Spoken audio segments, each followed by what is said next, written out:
Welcome to subscribers of Target 100 Mathematics HBSC Sample Paper 2023-24 के section A B C करने के बाद मैं आपके लिए लेकर आई हूँ सेक्शन डी। तो रेडी हो जाइए नोटबुक और पेन लेकर 5 मार्क्स के 6 क्वेश्चंस करने के लिए, क्योंकि 2 क्वेश्चंस में चॉइस है। Question number 32। एक ट्रेन 63 किलोमीटर की दूरी के लिए एक निश्चित औसत गति से यात्रा करती है और फिर 72 किलोमीटर की दूरी अपनी मूल गति से 6 किलोमीटर प्रति घंटा की अधिक औसत गति से यात्रा करती है। यदि उसे पूरी यात्रा करने में 3 घंटे लगे तो उसकी मूल औसत गति ज्ञात कीजिए। स्टेटमेंट कुछ भी नहीं है, सिर्फ सीधी सी बात है कि 63 किलोमीटर तक ट्रेन किसी स्पीड से चल रही है और फिर 72 किलोमीटर का डिस्टेंस उसने अपनी स्पीड को बढ़ा दिया, 6 किलोमीटर बढ़ा दिया प्रति घंटा की स्पीड, और टोटल इस यात्रा को कवर करने में उसे लगे हैं 3 घंटे। हमें बतानी है मूल औसत गति। जो चीज़ आपको फाइंड करनी होती है उसे मान लीजिए x, मतलब ये क्या है, चाल। दूरी कितनी है 63, और समय का क्या फॉर्मूला होता है, दूरी बटे चाल। अंडरस्टैंड, इस रूल को आप इंग्लिश में बहुत अच्छे से याद रख सकते हैं। डिस्टेंस S और T, S फॉर स्पीड और T फॉर टाइम। ओके, हमें टाइम यानी समय, मल्टीप्लाई वाले नंबर इधर आकर डिवाइड में हो जाएंगे, दूरी बटे चाल। ये है दूरी बटे चाल। अंडरस्टैंड। तो इस क्वेश्चन को करने की टेक्निक समझनी है आपको। सिर्फ ये चाल है, ये दूरी है, समय का फॉर्मूला लगाएंगे। क्या फॉर्मूला है, दूरी बटे चाल।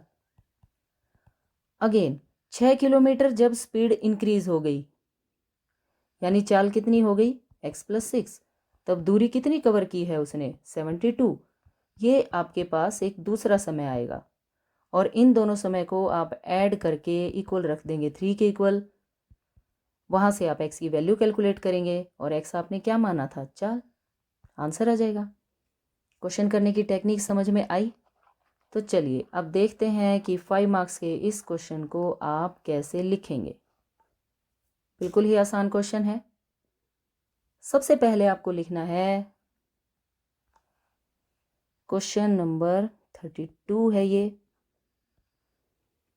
आप लिखेंगे माना मूल औसत गति। जो आपको फाइंड करना है उसे मान लीजिए x किलोमीटर पर आवर। दूरी कितनी है 63 किलोमीटर, और अभी मैंने आपको समय का फॉर्मूला बताया है, क्या, दूरी बटे चाल। h का मतलब है आवर यानी घंटा, समय। नई गति क्या हो गई, पहले वाली से 6 ज़्यादा, यानी x + 6। नई गति से उसने कितनी दूरी तय की, 72, तो समय भी नया आएगा। अगेन दूरी बटे चाल। Okay, now according to question total distance cover करने में उसे टाइम लगा है 3 आवर्स। तो ये दोनों समय आपने ऐड कर दिए और इक्वल टू समय रख दिया। एलसीएम आ जाएगा x × x + 6। ये नंबर इधर, ये नंबर इधर, यानी 63x + 6 72x। और जब डिनोमिनेटर में सिर्फ 1 होता है तो एलसीएम डायरेक्ट मल्टीप्लाई हो जाता है, यानी 3x × x + 6, और नेक्स्ट लाइन में एलसीएम गायब हो जाएगा। 63 की इन दोनों से मल्टीप्लाई करनी है, 63x + 378 + 72x = 3x² + 18x। यहाँ भी आपको इन दोनों से मल्टीप्लाई करनी है। इन दोनों का sum 135x + 378 plus is equal to 3x² plus 18x। इन दोनों नंबर्स को अब आप उस साइड ले जाइए। 3x² प्लस 18x, इन दोनों के साइन चेंज हो जाएंगे। -135x minus 378 is equal to 0। Like terms को आप सिंप्लीफाई कीजिए। 18x माइनस 135x माइनस का 117 माइनस 378। 3 को हम कॉमन लिख सकते हैं। 3 से जब आप 117 को डिवाइड करेंगे तो 39 आएगा। -126 इज इक्वल टू 0। ये 3 कैंसिल हो जाएगा 0 से। और अब मेरे पास ये क्वाड्रेटिक इक्वेशन है। मुझे ऐसे दो नंबर्स चाहिए जिनकी मल्टीप्लाई 126 आती हो और ऐड या सब्ट्रैक्ट करने से 39। तो 126 के आप ऐसे फैक्टर बना लीजिए। 2 से 63, 3 से 21 और 3 7 ज़ा। ओके, अब हमें यहाँ थोड़ा सा अरेंजमेंट करना है। 2, 3, 3 और 7। देखिए 2 3 ज़ा 6 और 7 3 ज़ा 21। 6 और 21 की मल्टीप्लाई ज़रूर 126 आ जाएगी, लेकिन इन दोनों को ऐड करने से 39 नहीं बनेगा और मुझे माइनस का 39 चाहिए। तो एक बार और चेक करते हैं। इस 3 को साइड में रखिए। 3 2 ज़ा 6, 6 7 ज़ा 42। एक फैक्टर 42 और 3 को भी आप ले सकते हैं। यहाँ से देखिए, अगर आप माइनस का 42 ले लें और प्लस का 3 लिख दें तो माइनस 39 आएगा और इन दोनों की मल्टीप्लाई माइनस का 126 भी बन जाएगी। यानी हमें फैक्टर मिल गए -42 और +3। इस बात को आप डायरेक्ट भी लिख सकते हैं। कैसे?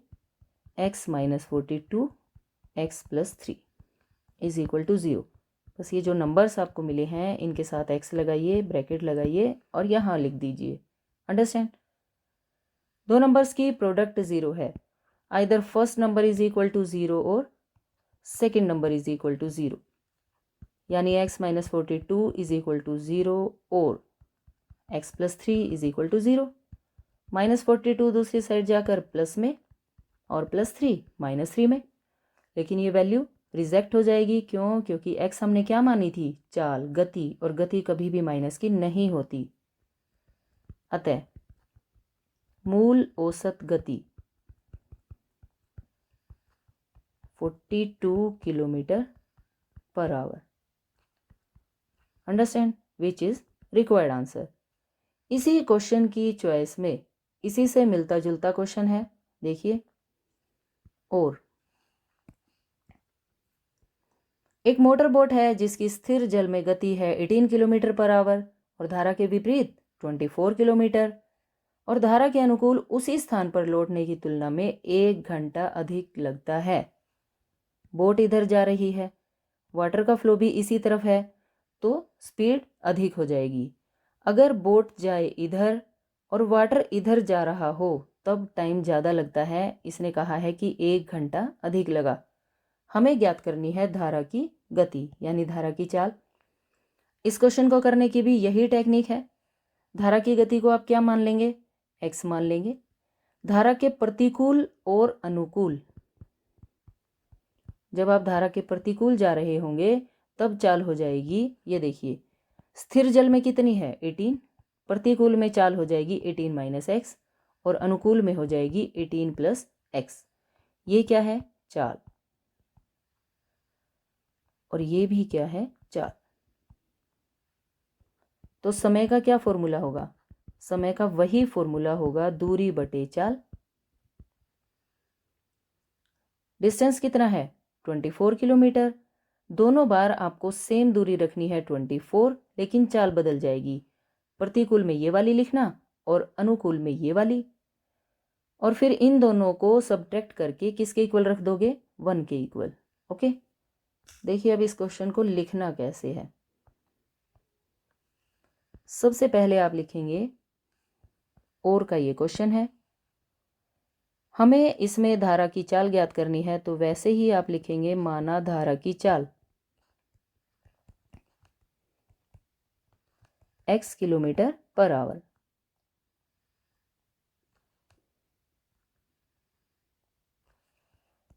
पहले हम बात करते हैं धारा के प्रतिकूल होने की। धारा अलग डायरेक्शन में है और आपकी बोट अलग डायरेक्शन में, तब चाल कितनी हो जाएगी?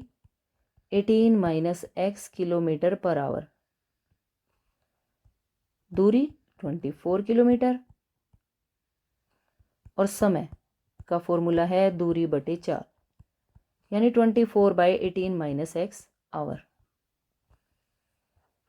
नेक्स्ट आप हेडिंग बनाएंगे धारा के अनुकूल।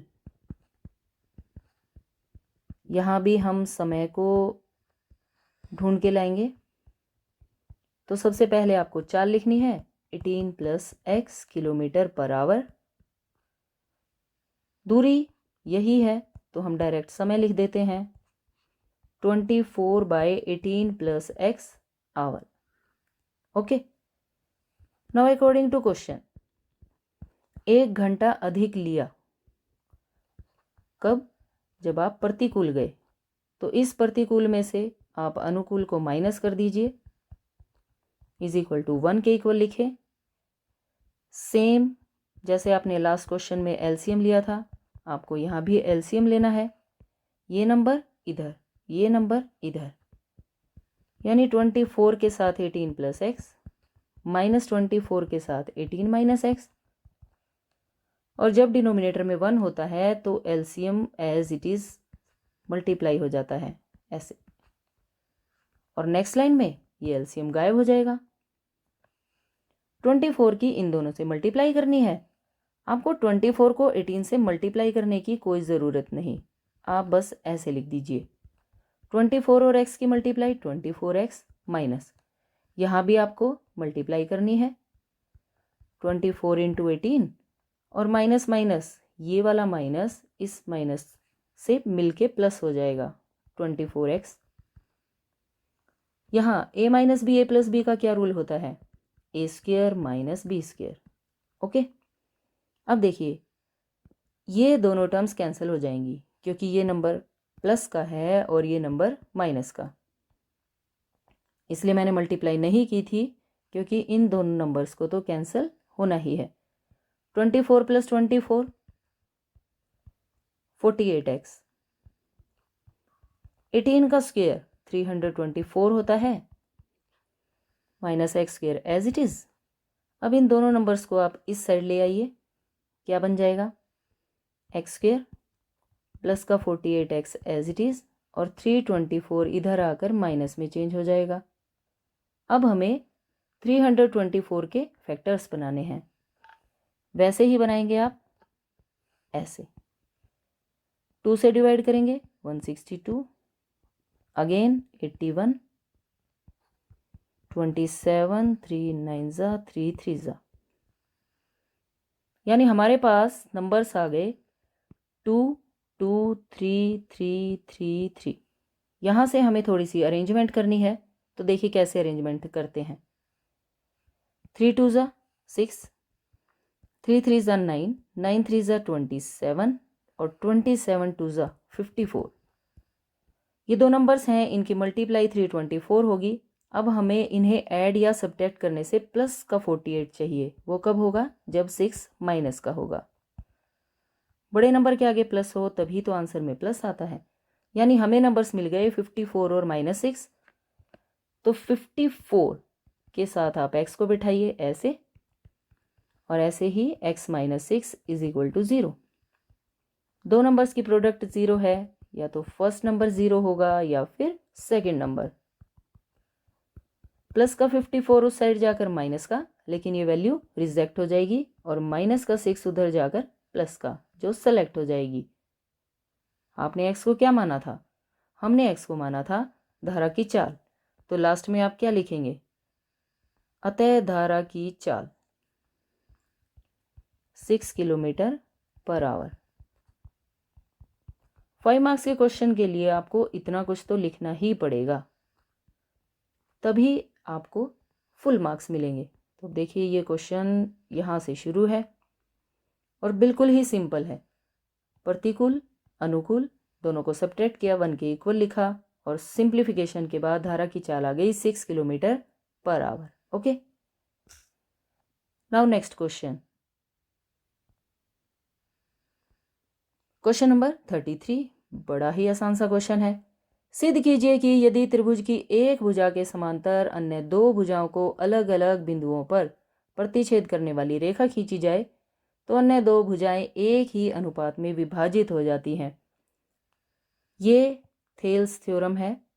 इसमें आपसे ये कहा गया है कि इस रेखा के समांतर अगर ये रेखा खींची गई है तो इन साइड्स का जो रेशो है वो इक्वल होगा। और ये क्वेश्चन आपको दूसरी वीडियो में से करना है।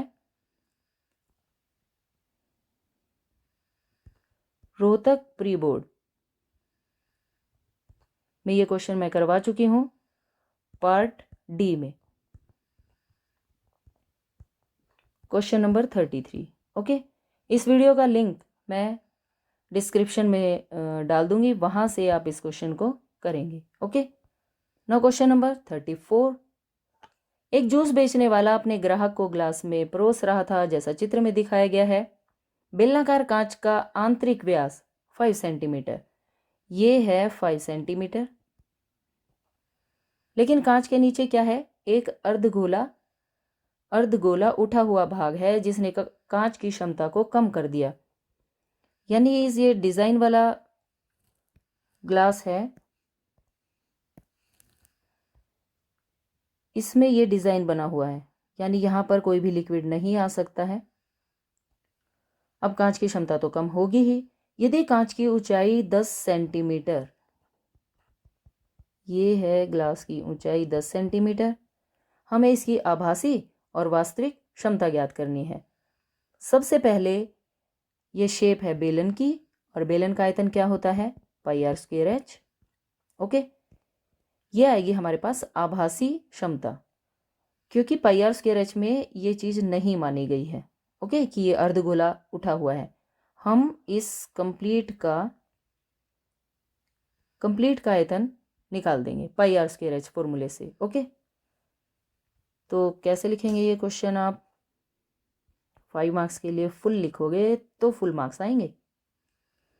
Question number 34। सबसे पहले आपको लिखना है, ओहो ये तो व्यास था 5 सेंटीमीटर, देखना एक बार, व्यास है 5 सेंटीमीटर, यानी यहां से यहां तक, तो त्रिज्या कितनी हो जाएगी? 5/2। तो चलिए लिखते हैं, आंतरिक व्यास 5 सेंटीमीटर, लेकिन हमें ज़रूरत है त्रिज्या की, यानी रेडियस की, जो व्यास का आधा होती है। हाइट कितनी है? 10 सेंटीमीटर। और अब हम इसकी बताते हैं आभासी क्षमता, यानी इसका आयतन। क्या फॉर्मूला होता है आयतन का? पाई आर स्क्वायर एच। पाई की वैल्यू कही गई है 3.14, यानी 314/100। रेडियस का स्क्वायर कीजिए और हाइट से मल्टीप्लाई कीजिए। 2 से कैंसिल हो गया, 5 × 10, और 2 से इसे आप डिवाइड करेंगे तो 157 आएगा। इन सभी नंबर्स की आप मल्टीप्लाई कर लें, 19625 डिवाइडेड बाय 100। जब भी डिवाइड में 10, 100, 1000 हो तो आप कोशिश करें वे ज़ीरो बचा के रख लें, क्योंकि 10, 100, 1000 से डिवाइड करना काफ़ी आसान होता है। 2 ज़ीरो थी तो आपको मल्टीप्लाई करके सिर्फ 2 डिजिट के बाद डेसिमल लगाना है। तो ये आ गई है आभासी क्षमता। ओके, वास्तविक क्षमता के लिए आपको क्या करना पड़ेगा? इस पूरे आयतन में से इस आधे गोले के आयतन को माइनस कर दें। ठीक है, तो अब हम कैलकुलेट करते हैं आधे गोले का आयतन, अर्ध गोले का आयतन। गोले के आयतन का क्या फॉर्मूला होता है? 4/3 पाई आर क्यूब। अर्ध गोले का क्या हो जाएगा? 2/3 पाई आर क्यूब। ओके, 2/3, पाई की वैल्यू 3.14 कही गई है, हमने डेसिमल हटा दिया है, और रेडियस है 5/2। ओके, करते हैं हम इन्हें 2 से 157। यहाँ पर ये मल्टीप्लाई काफ़ी बड़ी हो रही है, 2 से ये वाला 2 भी कैंसिल हो जाएगा। थोड़ा सा हम इसे और छोटा बना लेते हैं। कैसे बनाएंगे? 3 से तो कोई टर्म कैंसिल नहीं हो रही, तो 5 से अगर मैं इसे डिवाइड कर दूं तो 20 आ जाएगा। एक बार और कर देंगे तो 4 आ जाएगा। ओके, चलिए अब ये मल्टीप्लाई छोटी हो जाएगी। 157 को जब आप 5 से मल्टीप्लाई करेंगे तो 785, 3 4 ज़ा 12, 12 2 ज़ा 24, और 24 से इसे डिवाइड करने पर 32.70 क्यूबिक सेंटीमीटर। अगर आप इस 100 को यहीं रख लेंगे तो वो मल्टीप्लाई आप कीजिए और 3 से डिवाइड कर दीजिए। इनफैक्ट 6 से आपको डिवाइड करना पड़ेगा और फिर 2 डिजिट के बाद डेसिमल लगा देना, तब भी सेम ही आंसर आएगा। अब हमें इस ग्लास की जो वास्तविक क्षमता बतानी थी, वास्तविक क्षमता कैसे कैलकुलेट करेंगे?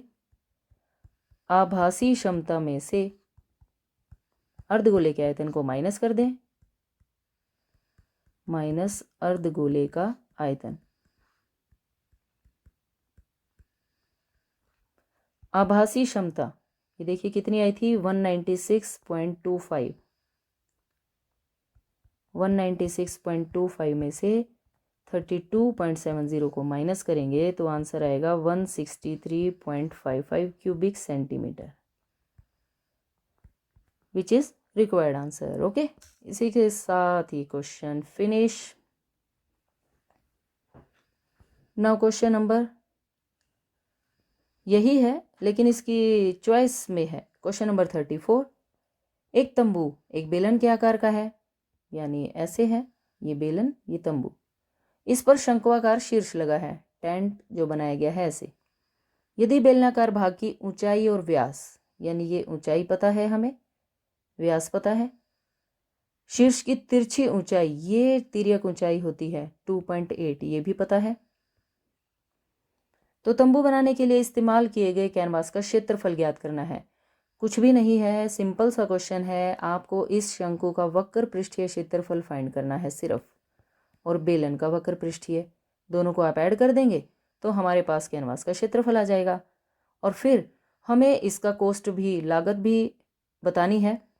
1 वर्ग मीटर का कॉस्ट है 500 रुपये, तो जितना भी एरिया आएगा उसे आप 500 से मल्टीप्लाई कर दें तो कैनवास की लागत आ जाएगी। ओके, ये देखिए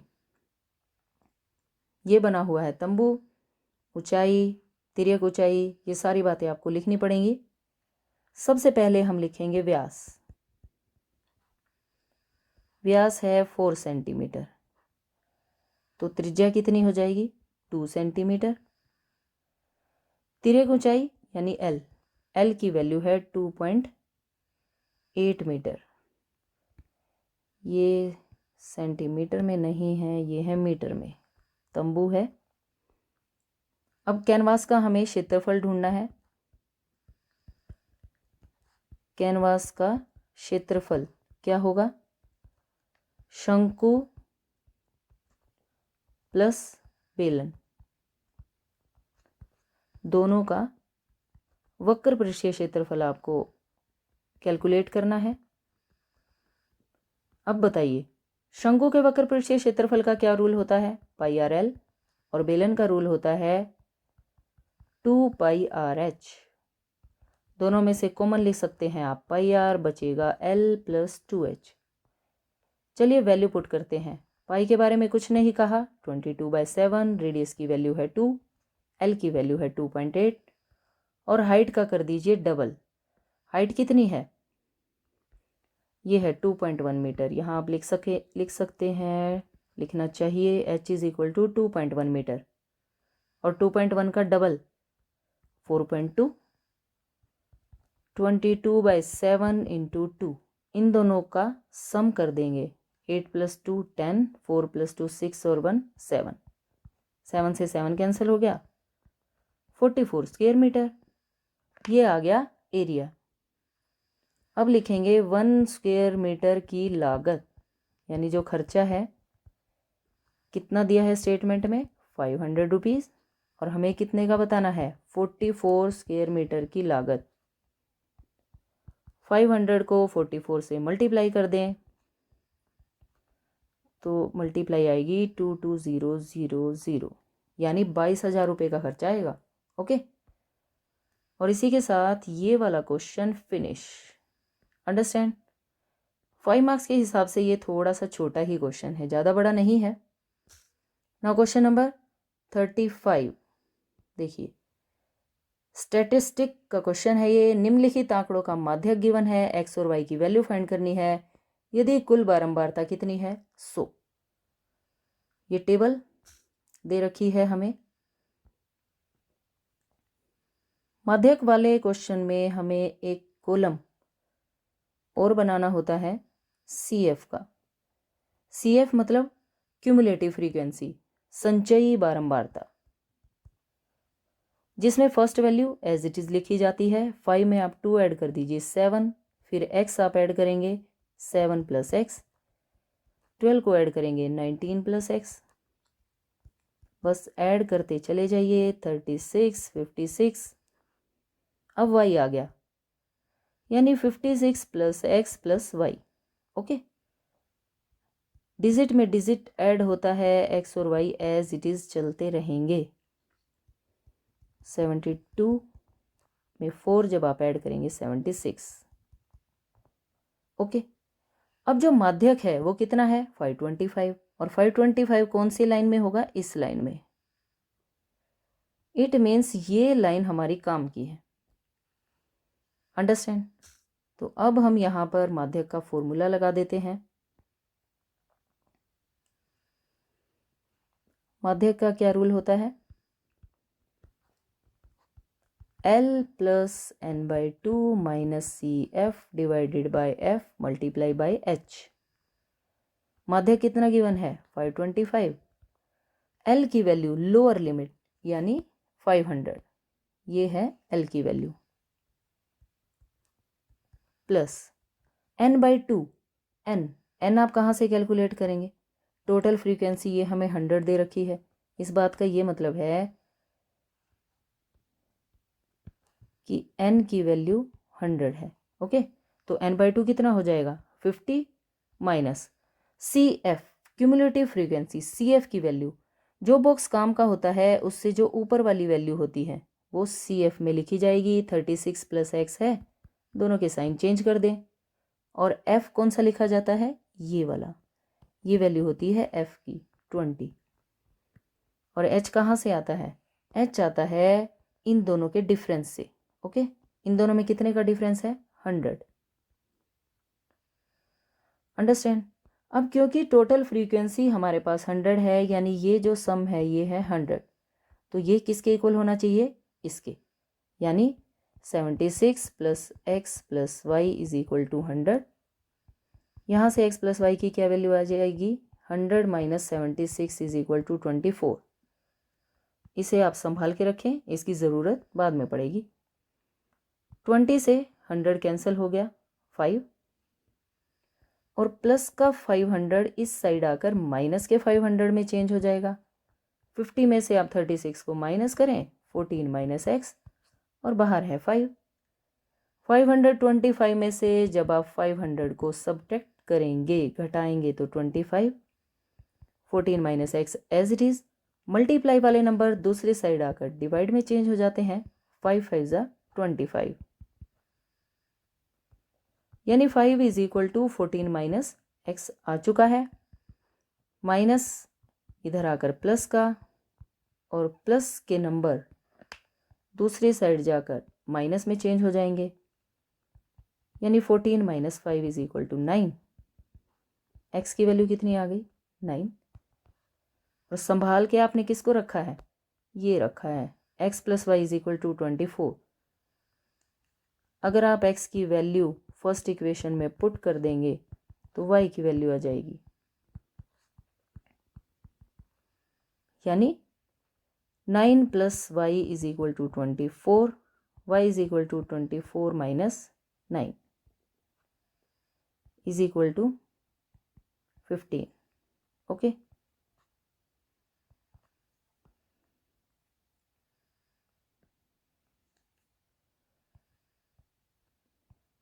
ये है y की वैल्यू और ये है x की value, which is required answer. और इसी के साथ सेक्शन डी कंप्लीट हो गया है, यानी आपने 6 क्वेश्चंस कर लिए हैं 5 मार्क्स के। Okay, thanks for watching. Channel को सब्सक्राइब करें, वीडियो को लाइक करें। Bye bye, take care.